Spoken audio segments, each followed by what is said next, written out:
Today, the word fool refers to a silly, stupid, or ignorant person. In Scripture, fool had a much deeper meaning. In Hebrew and Greek, fool meant someone who is spiritually blind, who ignores and mocks wisdom, refuses inner truth, and chooses to live by appearances instead of inner knowing.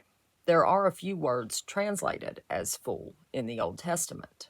Nabal, which implies someone morally dull or insensitive to the divine. It refers to being disconnected from conscience.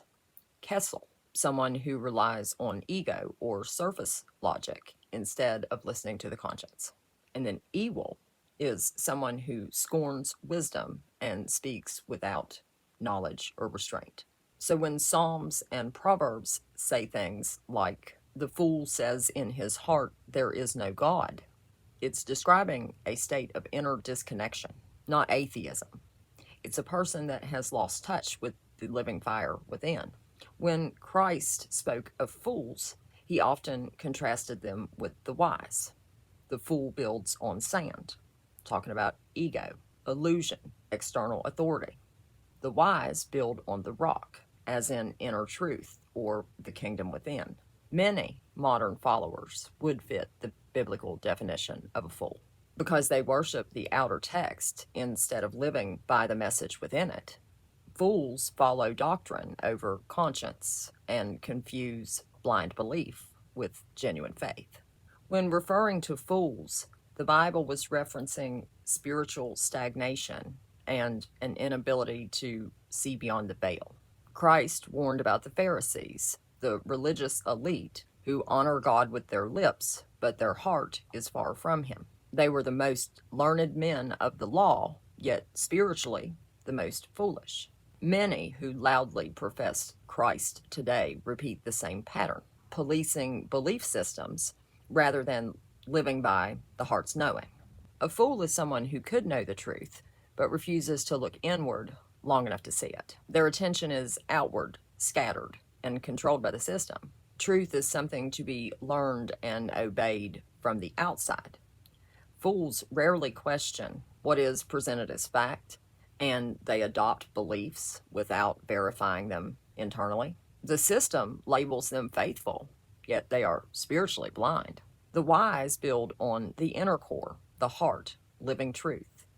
Their choices are in alignment with their conscience. Words, texts, and teachings are tools, not masters. The wise discern vibration and intention, not blindly follow doctrine.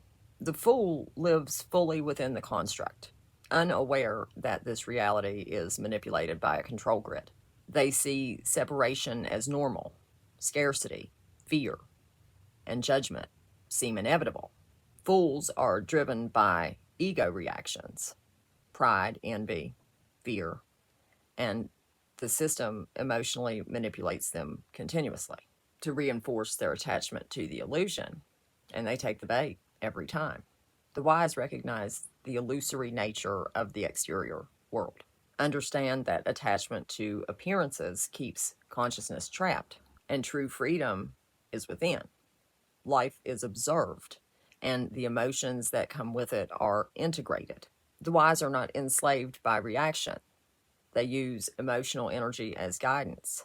They recognize that feelings are information about the inner self. Their inner state remains centered, regardless of outer chaos. The fool and the wise are not defined by intellect or external success, but by alignment with the inner source. The fool might know what is correct, but goes with the external authority over inner knowing. The wise may have little formal education, but know truth by its feel and vibration. If you care about a book more than fellow man, but you don't even honor that book enough to read what's in it and live by it, you're going to be recycling here for a little bit longer. Have a good day.